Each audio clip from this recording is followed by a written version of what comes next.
Malaysian ভাষা শেখার প্রশ্ন উত্তর পর্ব। আপনারা দেখছেন ইজি বাংলা টু মালয় চ্যানেলের মালয়েশিয়ান ভাষা শিক্ষার ভিডিও। ওসমান ভাই জিজ্ঞাসা করেছেন, ভাই পাসাং এর মালয় ভাষা কি হবে? সঠিক উচ্চারণটা হবে পাসাং, পাসাং। এবং এই মালয়েশিয়ান ভাষার এই শব্দটি দিয়ে অনেক কিছু বোঝানো যেতে পারে, অনেক কিছু। যেমন জোড়া, কীরকম জোড়া? যেমন এক জোড়া স্যান্ডেল, আমরা বলি না এক জোড়া কবুতর, সেই যে জোড়া বোঝাইতে পাসাং কথাটি ব্যবহার করা হয়। আবার স্থাপন করা, সেট আপ করা, এসবের ক্ষেত্রেও, যেমন কোনো একটা কিছু কোনো জায়গায় স্থাপন করা, কোনো একটা লাইট লাগানো, হ্যাঁ, আপনার ফ্যান টানানো, এইসবের ক্ষেত্রেও কিন্তু পাসাং কথাটি ব্যবহার করা হয়ে থাকে। তিনে আছে সঙ্গী, কেমনভাবে কিভাবে একটু পরে দেখতে পারবেন। এবং এই পাসাং শব্দ দিয়ে আরও অনেক কিছু বোঝানো হয়ে থাকে। যেমন খেয়াল করে দেখুন, এক জোড়া জুতা, এক জোড়া জুতা, সাতু পাসাং কাসুট, অথবা বলতে পারে কাসুট সাতু পাসাং, জুতা এক জোড়া, অথবা এক জোড়া জুতা। ক্লিয়ার? এক জোড়া পাখি। এখন আমরা অনেকেই জানি এককে মালয়েশিয়ান ভাষায় সাতু অথবা অনেক সময় সে বলা হয়। তো এখানে সে পাসাং বুরুং অথবা সাতু পাসাং বুরুং মানে এক জোড়া পাখি। বুরুং মানে পাখি। খুব খেয়াল করে দেখবেন, বোঝার চেষ্টা করবেন, দেখবেন অনেক কিছু শিখে ফেলেছেন ইনশাল্লাহ। লাইট স্থাপন করা বা লাইট লাগানো, ধরেন একটা বিয়ে বাড়িতে বিয়ে হবে, ওখানে আলোকসজ্জার জন্য লাইট লাগাইতে হবে। এই যে লাইটটা লাগানো বা লাইটটা সেট আপ করা, স্থাপন করা, এই ক্ষেত্রেও পাসাং বলতে হবে। যেহেতু মালয়েশিয়ান ভাষায় লাম্পু বা এটার বাংলা শব্দ হচ্ছে, বাংলা ভাষার শব্দ হচ্ছে লাইট, এই জন্য পাসাং লাম্পু মানে হচ্ছে স্থাপন করা বা লাগানো কি লাইট। তো আমরা বলি লাইট লাগানো বা লাইট স্থাপন করা, ওরা বলে স্থাপন করা লাইট বা লাগানো লাইট। এই ক্ষেত্রে ওই ধরনের সেট আপ করা বলতে আর কি, লাগানো বোঝাচ্ছি। তো পাসাং লাম্পু। আবার গান চালু করা, গান লাগানো, আমরা বলি না মামা একটা হিন্দি গান লাগাও তো শুনি, মনটা ভালো লাগতেছে না, একটা ঝাঁকা নাকা হিন্দি গান লাগাও, একটা ডিজে গান লাগাও তো। এখন গান জিনিসটা কি এমন কিছু যে আঠার মতো কোনো জায়গায় টুস করে লাগাই দিলাম না। এই লাগানো বললে হচ্ছে আমরা গানটা চালু করতে বলতেছি, এই গানটা একটু ছাড়ো তো। এই যে ছাড়ো, লাগাও বা স্থাপন করো, এমন কিছু বলতে গেলেই পাসাং কথাটি এখানে সেই জন্য ব্যবহার করা হয়েছে। পাসাং লাগু, পাসাং লাগু হিন্দুস্তান, তার মানে হিন্দুস্তানের গান লাগাইতে বলতেছে, দেখি শুনি এরকম। আবার দেখুন পতাকা লাগানো, কিরকম? টাঙানো আর কি, পতাকা নিয়ে টাঙায় দিলাম, পতাকা উত্তোলন করা, এটাকেও পাসাং দিয়ে বোঝানো হয়ে থাকে। অনেক ক্ষেত্রে পাসাং ব্যবহার করা হয়, যেমন পাসাং বেন্ডেরা। কারণ বেন্ডেরা মানে কি? বেন্ডেরা মানে হলো পতাকা। পাসাং বেন্ডেরা মালয়েশিয়া, মালয়েশিয়ার পতাকা টানানো অথবা মালয়েশিয়ার পতাকা লাগানো, যেটাই বলেন সেট আপ করা, সেই ক্ষেত্রে পাসাং কথাটি এখানে ব্যবহার করা হচ্ছে। এবার দেখুন জাল পাতা, এটার ক্ষেত্রেও পাসাং। দেখছেন এই পাসাংয়ের কত ব্যবহার। যেমন পাসাং জারিং অথবা পাসাং পোকাট। দেখুন জারিং মানে হচ্ছে মূলত সাধারণ জাল, নেট। আর এই পোকাট মানে হচ্ছে কারেন্ট জাল অথবা ফাস্ট জাল আছে না, বন্যার পানিতে, বৃষ্টির পানিতে অথবা যে কোনো জায়গায় আমরা কিন্তু এরকম জাল এক মাথা বেঁধে আর এক মাথায় বেঁধে দেই, যাতে করে মাছ যাওয়া আসার সময় ওখানে ফেসে যায়। সেই ধরনের জাল পাতাকে বলা হয় পাসাং পোকাট, অথবা অনেকে পুকাট বলে। পোকাট তো না, এখানে PUKAT, পুকাট, পাসাং পুকাট। ওকে, এখন আপনি এই লেখাটা যাই হোক না কেন, উচ্চারণটা হবে পুকাট। ওকে, পাসাং পুকাট অথবা পাসাং জারিং। ক্লিয়ার? এবার দেখুন, ভালো করে বোঝেন, তাহলে দেখবেন আপনার নিজের মনের অজান্তে অনেক কিছু আপনার মনে থাকতেছে। পাসাং সিলিং, সিলিং বলতে আমরা কি বুঝি? একটা ঘরের ভিতরে উপরের দিকে যে অংশটা, এই যে সিলিং থাকে না, যারা এই ধরনের কাজ করেন তারা সহজে বুঝে যাবেন। তো এই লোকটা মনে করেন যে সিলিংটা সেট আপ করতেছে ঘরের উপরে, রুমের ভিতরে। তো এটাকেও কিন্তু পাসাং সিলিং মানে সিলিং সেট আপ করা, স্থাপন করা, যেটাই বলেন। এবার আর একটা জিনিস আছে, এই যে দেখতেছেন এ কি করতেছে? আড়ি পাততেছে, মানে পাশের লোক কি বলে, কেউ একটু লুকায় কি কথা বলে, এই যে শোনাদে স্বভাব, যেটাকে আমরা বলি আড়ি পাতা অথবা কান পাতা। আমাদের গোপন কথা তুমি কান পাতে শোনো কেন? আমাদের কথা আড়ি পাততেছো কেন? এই আড়ি পাতাকে বলা হয় পাসাং তেলিঙা। হ্যাঁ, এটাকে বলা হয় পাসাং তেলিঙা। এটা কি আপনারা আগে জানতেন? না জানলে অবশ্যই কমেন্ট বক্সে জানাবেন। ভালো লাগে ভিডিওটা একটু কুচ করে একটা লাইক দিবেন, নতুনরা আমাদের চ্যানেলটা সাবস্ক্রাইব করবেন সঠিক মালয়েশিয়ান ভাষা শেখার জন্য। এবার দেখুন পাসাং হিডুপ, পাসাং হিডুপ তো হয় না, এখানে বলতে হবে পাসাঙান, মানে এই পাসাঙের পরে আবার আন দেওয়া, পাসাঙান। পাসাঙান মানে মূলত হচ্ছে সঙ্গী, আর যখনই তার সাথে লাগানো হয় পাসাঙান পরে দেওয়া হয় হিডুপ, তার মানে হচ্ছে জীবনসঙ্গী অথবা কাপল। মানে ধরেন আপনি একজনের সাথে বিয়ে করলেন অথবা তার সাথে এঙ্গেজমেন্ট হইল, সেই হলো আপনার পাসাঙ্গান হিডুপ, ঠিক আছে, কাপল আর কি, বা জীবনসঙ্গী। যেমন আমি জীবনসঙ্গী খুঁজতেছি, এই কথাটা মালয়েশিয়ানরা এভাবে বলে, সায়া তেঙ্গা চারি পাসাঙ্গান হিডুপ, সায়া চারি আমি খুঁজি। তেঙ্গা মানে হচ্ছে এখন বর্তমানে চলতেছে, কাজটা চলমান, এই জন্য সায়া তেঙ্গা চারি আমি খুঁজিতেছি কি, পাসাঙ্গান হিডুপ, জীবনসঙ্গী। এবার দেখুন, এই পাসাং দিয়ে আরও একটা শব্দ আছে, সেটা হলো জোয়ার। আয়ের পাসাং মানে হচ্ছে পানির জোয়ার, পানির জোয়ার। পাসাং আয়ের বলা যায় না এখানে, এটার এইভাবে বলতে হবে, আয়ের পাসাং মানে হচ্ছে জোয়ার এক কথায়। জোয়ারকে বা শুধুমাত্র পাসাং বললে অনেকে বুঝবে না, এই জন্য আয়ের পাসাং বলতে হবে। আয়ের পাসাং সুডা নাই মানে পানির জোয়ার উঠেছে।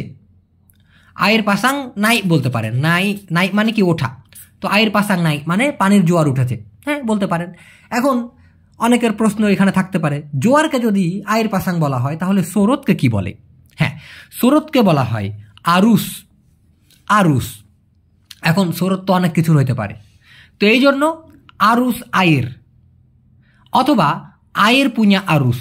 পুña মানে হলো এর, আয়ের মানে পানি, পানির আয়ের পুña, আরুস মানে হলো স্রোত, এরকম। আচ্ছা, খেয়াল করে দেখুন। এবার আরেক ভাইয়া জিজ্ঞাসা করেছেন যে মালয়েশিয়ান ভাষায় উরুস্কান বলতে কি বোঝায়? উরুস্কান বলতে কি বোঝায়? এখানেও এই শব্দটার অনেক মানে রয়েছে, আপনি যে কোনোভাবে ব্যবহার করতে পারবেন, শুধু বুঝতে হবে। দেখুন, মূলত উরুস বা উরুস্কান এই শব্দের মানে হচ্ছে পরিচালনা করা, ব্যবস্থা করা, দেখভাল করা, সামলানো, ম্যানেজ করা, এই সব কিছু ক্ষেত্রে উরুস কথাটি ব্যবহার করতে পারবেন, উরুস অথবা উরুস্কান। আমি আবার বলছি, পরিচালনা করা, ব্যবস্থা করা, দেখভাল করা, সামলানো অথবা ম্যানেজ করা। অথবা আপনারা অনেকেই শুনেছেন আপনাদের কোম্পানির মধ্যে পং উরুস আছে। পং উরুস, পং উরুস মানে কি জানেন? মূলত ম্যানেজার। পং উরুস মানে ম্যানেজার, পরিচালনাকারী, ব্যবস্থাপক অথবা পরিচালক, যিনি কিনা সবকিছু মেইনটেইন করে। একটা সেক্টরে সবার থেকে বড় প্রধান যিনি, হ্যাঁ, যিনি কিনা সবকিছু দেখভাল করে, ওনাকেই বলা হয় পং উরুস, পং উরুস। আর উরুস অথবা উরুস্কান মানে তো বুঝতেই পারছেন। এবার দেখুন, আমি সব কিছুর ব্যবস্থা করব অথবা সবকিছুর পরিচালনা করব, সবকিছু ম্যানেজ করব। আমরা বলি না, বস আপনি চিন্তা করেন না, আমি এখানে সবকিছু ব্যবস্থা করে ফেলবো। এই ক্ষেত্রে বলতে হবে সায়া আকান উরুস্কান সেমুয়া, অথবা সায়া আকান উরুস সেমুয়া বললেও হবে। সায়া আমি, উরুস মানে হচ্ছে ব্যবস্থা করা, সেমুয়া মানে সব।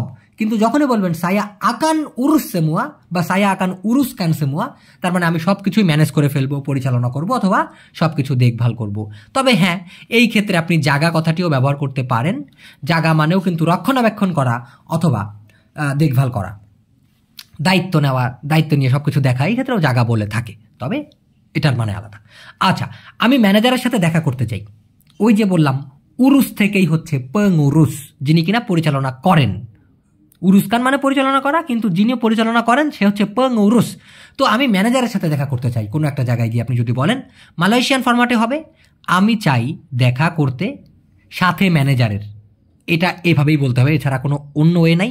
মানে আমি ম্যানেজারের সাথে দেখা করতে চাই, মালয়েশিয়ান ফরম্যাটে দিতে গেলে আমি চাই দেখা করতে সাথে ম্যানেজারের। সায়া মাহু জুম্পা ডেঙ্গান পং উরুস। এখন দুইভাবে দেখেন, এখানে দুইভাবে লিখেছি, পং উরুস অথবা পেং উরুস, এটাই মূলত উচ্চারণ সঠিকটা, পং উরুস। সায়া মাহু জুম্পা ডেঙ্গান পং উরুস। মিরাজ ভাই কেমন আছেন? আচ্ছা, মালয় ভাষায় মাংসা আর মঙ্গাকু পার্থক্য কি? জি ভাই, আলহামদুলিল্লাহ ভালো আছি। আপনার প্রশ্ন হচ্ছে দুইটার পার্থক্য মানেই তো স্বীকার করা বোঝায়। দেখেন, ওনার কথা হচ্ছে মালয় ভাষায় মাংসা আর মঙ্গাকু পার্থক্য কি? দুইটা বাক্য মানেই তো শিকারকে বোঝায়। ভেঙে বিশ্লেষণ করে দিন, খুব খেয়াল করে দেখুন, ওনার কথাটা খুব ভালো লাগছে আমার। মূলত মাংসা মানে শিকার, মঙ্গাকু মানেও শিকার, মম্বুরু মানেও কিন্তু শিকার। এখন এই তিনটা শিকারের ভিতরে বানানে শুধু একটার তারতম্য থাকলেও এগুলোর মানে অবশ্যই ভিন্ন ভিন্ন। মাংসা মানেও শিকার, মঙ্গাকু মানেও শিকার, মম্বুরু মানেও শিকার। খেয়াল করে দেখুন, মাংসা, এই মাংসা মানেও শিকার, তবে কি রকম শিকার? যে সেই বেচারি ধর্ষণের শিকার হইছে। আমি প্রতারণার শিকার হইছি, আমি মিথ্যার শিকার হইছি, আমি ছলনার শিকার হইছি, সে ডাকাতির শিকার হইছে, চুরির শিকার হইছে, এমন টাইপের শিকারকে মালয়েশিয়ান ভাষায় বলা হয় মাংসা। যেমন মাংসা রোগল মানে হচ্ছে যাকে ধর্ষণ করা হয়েছে, অর্থাৎ ধর্ষণের শিকার। অ্যাক্সিডেন্টের শিকার, যে কিনা অ্যাক্সিডেন্ট হয়েছে, তাকে বলা হয় মাংসা কমালাঙ্গান। মাংসা মানে এখানে শিকার, কমালাঙ্গান মানে হচ্ছে অ্যাক্সিডেন্ট, হ্যাঁ, দুর্ঘটনা। তো আবার পরিস্থিতির শিকার মাংসা keadaan মানে হচ্ছে পরিস্থিতি। তো saya sudah jadi mangsa keadaan, আমি পরিস্থিতির শিকার হয়ে গেছি। এই যে এই ধরনের শিকারকে মালয়েশিয়ান ভাষায় মাংসা বলা হয়। ক্লিয়ার এতটুকু? না বুঝলে অবশ্যই আমার কাছে জিজ্ঞাসা করবেন, আমি আরও ভাঙিয়ে দেওয়ার চেষ্টা করব। এবার দেখুন, যদি আপনি বলতে চান আমি প্রতিদিন বুলিংয়ের শিকার হই, বুলিং বলতে কীরকম, হয়রানি, নির্যাতন, হ্যাঁ, আমি প্রতিদিন হয়রানির শিকার হই, নির্যাতনের শিকার হই। যেমন আমাদের বাংলাদেশিকে অনেকে খেপায় বিভিন্ন কথা বলে, বা ধরেন কেউ একটু কালো, তাকে বলতে তুই তো কাইল্লা, তুই তো এই অমক তমক, এই যে বডি শেমিং, কাউকে বুলিং করা হচ্ছে, এটাকেই বলতে হয় মাংসা বুলি। বুলিংটাকে বা হয়রানিকে বুলি বলা হয় মালয়েশিয়ান ভাষায়। তো প্রতিদিন আমি হই শিকার বুলিংয়ের, আমি প্রতিদিনের হয়রানির শিকার হই, ওরা বলে প্রতিদিন আমি হই শিকার বুলিংয়ের। setiap hari saya jadi mangsa বুলি। setiap hari প্রত্যেক দিন, অথবা হারি প্রতিদিন, saya jadi আমি হই মাংসা শিকার, বুলি মানে হচ্ছে ওই যে বুলিং অথবা নির্যাতন বা হয়রানি। তো setiap hari saya jadi mangsa বুলি, প্রতিদিন আমি বুলিংয়ের শিকার হই। এখন যদি জিজ্ঞাসা করে siapa বুলি awa, কে আপনাকে বুলিং করে, কে আপনাকে হয়রানি করে, তখন আপনি তার নাম বলে দিবেন, কি বলে সেটাও বলতে পারেন। ওকে, এবার ওনার প্রশ্নের প্রেক্ষিতে আমি আরও দিয়েছিলাম মালয়েশিয়ান ভাষায় mengaku মানেও কিন্তু স্বীকার করা। এই স্বীকার করা বানান দেখে হয়তো বা বুঝে ফেলেছেন, কোনো কিছু মেনে নেওয়া বা সম্মতি জানানো, হ্যাঁ হ্যাঁ এটাই ঠিক, হ্যাঁ এটা আমি করছি, হ্যাঁ ওটাও সে করছে। এই যে স্বীকার করা, যেমন হ্যাঁ আমি স্বীকার করি আমি ভুল, ইয়া saya mengaku saya salah, ইয়া হ্যাঁ saya mengaku আমি স্বীকার করি, saya salah আমি ভুল। আবার অনেক সময় প্রমাণ থাকা সত্ত্বেও অনেকে অনেক কিছু স্বীকার করতে চায় না, তখন বলতে পারেন অলরেডি প্রমাণ আছে কিন্তু সে স্বীকার করতে চায় না। জিনিসটা যে চুরি হয়েছে, সে যে চুরি করছে ওটার প্রমাণও আছে বস, কিন্তু সে স্বীকার করতে চায় না। সুডা আডা বুক্তি, আডা মানে আছে, বুক্তি মানে হলো প্রমাণ। সুডা আডা বুক্তি মানে হচ্ছে অলরেডি আছে প্রমাণ। তাপি দিয়া কিন্তু সে তা মাহু না চায়, অর্থাৎ চায় না। mengaku মানে কি, mengaku মানে হচ্ছে স্বীকার করতে, সালাহ মানে হলো ভুল। তো এই সিম্পলি এই কথাটা এভাবে বলতে হবে, সুডা হাডা বুক্তি অলরেডি প্রমাণ আছে, তাপি দিয়া কিন্তু সে তা মাহু mengaku সালাহ কিন্তু সে ভুল স্বীকার করতে চায় না। নেক্সটে মোবারক ভাই জিজ্ঞাসা করেছেন, মিরাজ ভাই আমার তো প্যাস লেগে গেছে, আমি জানি আনজিন বাতাস, তাহলে কুকুরও কি একই নাম? মানে মালয়েশিয়ান ভাষায় উনি জানেন আনজিন। ভাই মূলত আনজিন না, ভালো করে দেখুন, মালয়েশিয়ান ভাষায় এই শব্দ দুটো শুনতে একই রকম, এই জন্য প্যাসটা লেগেছে। একটা হলো আনজিং, আনজিং মানে হলো কুকুর, কুকুর অথবা কুত্তা যাই বলেন। আর একটা হলো আঙিন, আঙিন, আঙিন মানে হলো বাতাস। ক্লিয়ার এখন ব্যাপারটা? আনজিং মানে কুকুর, আঙিন মানে হলো বাতাস। আরেক ভাই জিজ্ঞাসা করেছেন, ভাই আত্মসম্মানকে কি বলে? ওনার প্রশ্ন হচ্ছে মালয়েশিয়ান ভাষায় আত্মসম্মান বা আত্মমর্যাদাকে কি বলা হয়, মানে সেলফ রেসপেক্টকে কি বলে মালয় ভাষায়? সুন্দর প্রশ্ন। দেখুন আমি একটু ভাঙিয়ে দেই। সাধারণত কারোর প্রতি সম্মান করা এটাকে বলা হয় হোরমাত। কারোর প্রতি অথবা কাউকে কোনো কিছুর প্রতি সম্মান করাটাকে বলা হয় হোরমাত মালয়েশিয়ান ভাষায়।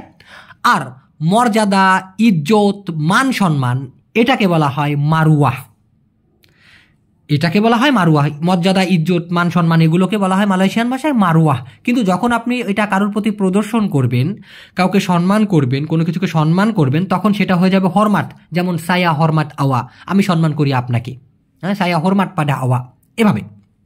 কিন্তু মান, ইজ্জত, মর্যাদা এগুলো হচ্ছে মারুয়াহ। এখন নিজের মর্যাদা বা আত্মমর্যাদা বা আত্মসম্মান এটাকে বলতে হবে কি মারুয়াহ ডিরি। কারণ মালয়েশিয়ান ভাষায় নিজে অথবা আত্ম এটা বলতে ডিরি অথবা সেন্ডিরি বলা হয়। এই জন্য আত্মমর্যাদা অথবা আত্মসম্মান মারুয়াহ ডিরি, মারুয়াহ ডিরি। তাহলে ব্যাপারটা বুঝছেন, দিয়া তা আডে মারুয়াহ, তার সম্মান নাই। দিয়া তা আডে মারুয়াহ ডিরি, তার আত্মসম্মান নাই। সায়া আডা মারুয়াহ ডিরি, আমার আত্মসম্মান আছে। হ্যাঁ, এইভাবে আপনি কিন্তু বলতে পারেন, মানে আমার আত্মমর্যাদা আছে, সায়া আডা মারুয়াহ ডিরি, এভাবে বলতে পারেন। এবার রতন খান ভাই জিজ্ঞাসা করেছেন, আসসালামু আলাইকুম ভাই। ওয়ালাইকুম আসসালাম। আমার একটা প্রশ্ন ছিল ভাই, পরুত উলার বলতে কি পেটের ভেতরের কৃমি আছে এটা বোঝায়? উত্তর হচ্ছে না। দেখুন, পেটের কৃমির মালয়েশিয়ান ভাষা হচ্ছে চাচিং পরুট। চাচিং বলতে মালয়েশিয়ান ভাষায় যদিও আলাদা করে যদি শুধু চাচিং বলা হয়, এটার মানে হলো আপনার কেঁচো, কিন্তু যখনই বলা হবে চাচিং পরুট, তার মানে হচ্ছে পেটের ভিতরের কেঁচো অথবা কৃমি। ওরা এটাই বলে, কৃমিকে ওরা পেটের ভেতরের কেঁচোই বলে। এই জন্য চাচিং পরুট মানে কৃমি। আর যদি আপনি এই কৃমির ওষুধ চান, সেই ক্ষেত্রে আপনাকে উবাত কথাটি বলতে হবে, উবাত উবাত চাচিং পরুট, তাহলে আপনাকে পেটের কৃমির যে ওষুধটা ওটা দিবে। আর আপনি যে বললেন পরুত উলার, এখন পরুত উলার অথবা উলার পুঞ্জা পরুট মানে হচ্ছে সাপের পেট। এখন সাপের পেট তো আমরা বুঝলাম, কিন্তু এটা কেন বলতে পারে? সাধারণত পেটুক মানুষের পেট বোঝাতেও এই কথা বলতে পারে, মানে যতই খাক সমস্যা নেই, পেটটা খালি ফুলতে থাকবে সাপের মতো, সে তার পেট ভরবে না, খালি পেট ফুলতে থাকবে। এই ক্ষেত্রে অনেক ইয়ারকি মেরে পরুট উলার কথাটি দিয়ে কাউকে বোঝায়। মোহাম্মদ রাসেল ইসলাম ভাই মালয়েশিয়ান ভাষায় কাজের সাইডে নামাজের জন্য সময় চাওয়া এবং এই রিলেটেড আরও কিছু প্রশ্ন করেছেন। এই প্রশ্নের উত্তরগুলো খুবই উপকারে আসবে আপনাদের, বিশেষ করে যারা নামাজ ভালোবাসেন বা নামাজ পড়ার জন্য সময় চান কাজের সাইডে। দেখুন, এখানে কোথাও কি অজু করার পানির জায়গা আছে বা অজু করার জায়গা আছে, এমন প্রশ্ন করতে চাইলে মালয়েশিয়ান ভাষায় বলতে হবে ডিসিনি এখানে মানা কোথাও আডা তেম্পাত আছে জায়গা আয়ের অধু অথবা তেম্পাত অধু বলতে পারেন, তারপরে ক অথবা তা বলতে হবে। মানে এক কথায় এখানে কি কোথাও অজুর জায়গা আছে, অজুর পানির জায়গা আছে, এরকমটা বলতে গেলে ডিসিনি মানা আডা তেম্পাত আয়ের অধু ক, এভাবে বলবেন। প্রয়োজনে লিখে রাখুন। আমি নামাজ পড়তে চাই, সায়া না অথবা সায়া মাহু সোলাত। এই সোলাত মানেই হচ্ছে নামাজ পড়া। তবে হ্যাঁ, এটাকে আরও বড় করে বলা যায় মঙ্গির জাকান ইবাদাহ সোলাহ। ও বাবা, অনেক বড়, দরকার নেই, সোলাত বললেই হবে। সায়া মাহু সোলাত অথবা সায়া না সোলাত, মানে আমি নামাজ পড়তে চাই, সিম্পলি। এবার আসুন আসল টপিকে। যদি আপনি এইভাবে বলতে চান, আমি নামাজ পড়ার জন্য একটু সময় চাই, এটা মালয়েশিয়ান ফরম্যাটে হবে আমি চাই সময় একটু জন্য নামাজ পড়তে। সায়া মাহু মাসা সিকিত উন্তুক সোলাত। সায়া মাহু আমি চাই, মাসা সিকিত সময় একটু বা একটু সময়, উন্তুক সোলাত জন্য নামাজ পড়ার বা নামাজ পড়ার জন্য। সায়া মাহু মাসা সিকিত উন্তুক সোলাত। দয়া করে আমাকে নামাজ পড়ার জন্য একটু সময় দিন, দয়া করে আমাকে নামাজ পড়ার জন্য একটু সময় দিন। মালয়েশিয়ান ফরম্যাটে বলতে গেলে দয়া করে দিন আমায় সময় একটু জন্য নামাজ পড়ার। তোলং দয়া করে, বাগি দিন, সায়া মানে আমি ধরে নিতে হবে আমায়, তো তোলং বাগি সায়া দয়া করে দিন আমায়, মাসা সিকিত সময় একটু অর্থাৎ একটু সময়, উন্তুক সলাত নামাজ পড়ার জন্য। তোলং বাগি সায়া মাসা সিকিত উন্তুক সলাত, দয়া করে আমাকে নামাজ পড়ার জন্য একটু সময় দিন। দেখুন, অনেক সুন্দর প্রশ্ন উনি করেছিলেন, ওনার প্রশ্নটা অনেক বড় বিধায় আমি আর ওখানে দিই নাই, উত্তরগুলো এখানে দিচ্ছি। আমি বেশি কাজ করতেও রাজি আছি যদি আমাকে নামাজ পড়তে দেন। মানে আমি বেশিক্ষণ ধরে যতটা আমার সময় কাজ করার কথা তার থেকে অধিক সময় আমি কাজ করতে রাজি আছি যদি আমাকে নামাজ পড়তে দেন। মালয়েশিয়ান ফরম্যাটে হবে আমি রাজি আছি বা আমি এটা করবই, সমস্যা নাই, আমি বেশি কাজ করতেও আমার কোনো সমস্যা নাই, হ্যাঁ, কাজ করতে অধিক সময় আর কি, যদি দেন আমায় সময় জন্য নামাজের। ঘুরে ফিরে কোন কথায়, আমি বেশি কাজ করতেও রাজি আছি যদি কিনা আমাকে নামাজ পড়তে সময় দেন। মালয়েশিয়ান ভাষায় হবে এরকম সায়া সাংগুপ বুয়াত। সাংগুপ বলতে কীরকম দেখুন, মালয়েশিয়ান ভাষায় বোলেহ মানে পারা, বোলেহ মানে হলো পারা, কিন্তু যে জিনিসটা আসলে করাটা একটু কষ্ট হয়ে যাবে তারপরেও আপনি করবেন কোনো একটা কিছুর কথা চিন্তা করে, হ্যাঁ, আপনি তারপরেও সেই কাজটা করতে যখন রাজি হবেন, সেই কাজটা আপনি করবেনই, তখন সেই ক্ষেত্রে সাংগুপ বলে। হ্যাঁ, তো সায়া সাংগুপ আমি রাজি আছি করতে, যদিও সমস্যা হবে আমার জন্য, তারপরেও আমি এটার জন্য রাজি, সেই ক্ষেত্রে সাংগুপ। তো সায়া সাংগুপ বুয়াত আমি করতে রাজি, করজা কাজ লব্বি মাসা অধিক সময়, লব্বি মানে কি বাড়তি বা অধিক, তো আমি বাড়তি কাজ করতে রাজি আছি, বাড়তি সময় ধরে কাজ করতে রাজি আছি। কালাও বাগি সায়া যদি দেন আমায় মাসা সময় উন্তুক সলাত নামাজের জন্য। কতটা সুন্দর বাক্য এটা, হ্যাঁ, এটা কিন্তু খুব দরকার। কালা কিভাবে বলবেন, সায়া সাংগুপ বুয়াত করজা লব্বি মাসা, আমি অধিক সময় কাজ করতে রাজি আছি, অধিক সময় ধরে কাজ করতে রাজি আছি। কালাও বাগি সায়া মাসা উন্তুক সলাত, যদি আমাকে দেন কাজ আপনার নামাজ পড়ার জন্য যদি সময় দেন আর কি। আচ্ছা, এবার এই বাক্যটা উনি জিজ্ঞাসা করেন নাই, তারপর আমি দিয়ে দিচ্ছি, যদি আপনার বসকে এভাবে বলে বোঝাইতে হয় কি। মুসলমান হিসেবে আমাদের আগে নামাজকে প্রাধান্য অথবা গুরুত্ব দেওয়া উচিত, এই যে কথাটা বলতে হবে, মুসলমান হিসেবে আমাদের আগে নামাজকে প্রাধান্য দেওয়া উচিত অথবা গুরুত্ব দেওয়া উচিত। সেবাগাই অরাং মুসলিম, মুসলমান লোক হিসেবে, অরাং মানে লোক, তো সেবাগাই সে অরাং মুসলিম একজন মুসলমান হিসেবে, বা সেবাগাই অরাং মুসলিম মুসলমান হিসেবে, কিতা পাতুত আমাদের উচিত, উতামাকান প্রাধান্য দেওয়া অথবা পেন্টিং কান মানে গুরুত্ব দেওয়া, হ্যাঁ, সোলা ডুলু নামাজকে আগে। তো সেবাগাই অরাং মুসলিম মুসলমান হিসেবে কিতা পাতুত আমাদের উচিত, উতামাকান গুরুত্ব দেওয়া, আপনার প্রাধান্য দেওয়া, বা পেন্টিং কান গুরুত্ব দেওয়া কি, সোলা ডুলু নামাজকে আগে, এভাবেই বলে বোঝাইতে হবে। আশা করি আপনার উত্তরটা আপনি পেয়েছেন এবং সাথে অনেকের উপকার হলো। নেক্সট প্রশ্নটা আমরা যাচ্ছি।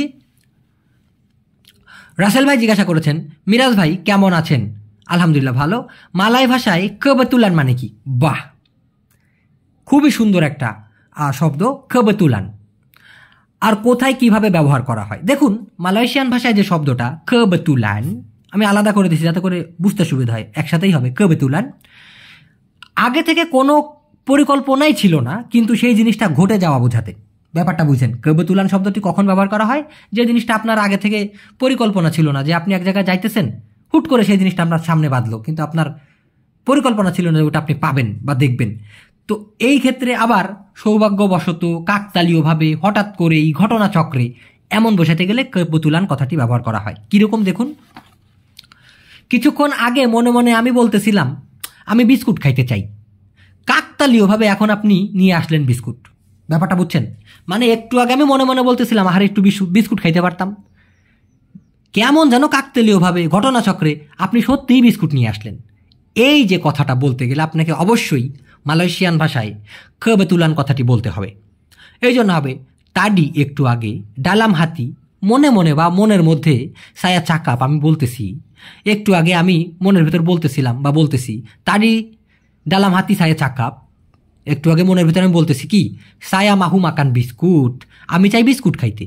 সেকারাং এখন কবেতুলান কাকতালীয়ভাবে, হ্যাঁ, কেমন যেন না চাইতেই মিলে গেল, কাকতালীয়ভাবে কবেতুলান আওয়া বাওয়া মারি আপনি নিয়ে আসছেন কি, বিস্কুট। তো একটানে যদি বলি, তাডি ডালাম হাতি সায়া চাকাপ সায়া মাও মাকান বিস্কুট, একটু আগে মনে মনে আমি বলতেছিলাম বিস্কুট খাবো। সেকারাং কবেতুলান এখন কাকতালীয়ভাবে, এখন হঠাৎ করেই, এখন কেমন যেন মিলে গেল, আওয়া বাওয়া মারি বিস্কুট, আপনিও বিস্কুট নিয়ে আসলেন। ক্লিয়ার ব্যাপারটা? তারপর দেখুন, এটাই লাস্ট পৃষ্ঠা আজকের জন্য। একটু আগেও আমার টাকা ছিল না, তাডিপুন সায়া তা আডা ডুয়েট, অথবা তাডিপুন সায়া পুña তা আডা ডুয়েট বলতে পারেন। তাডিপুন একটু আগেও, সায়া পুña বা সায়া আমার, তা আডা ডুয়েট ছিল না টাকা, সৌভাগ্যবশত বা ঘটনাচক্রে কেবল বেতন পাইলাম।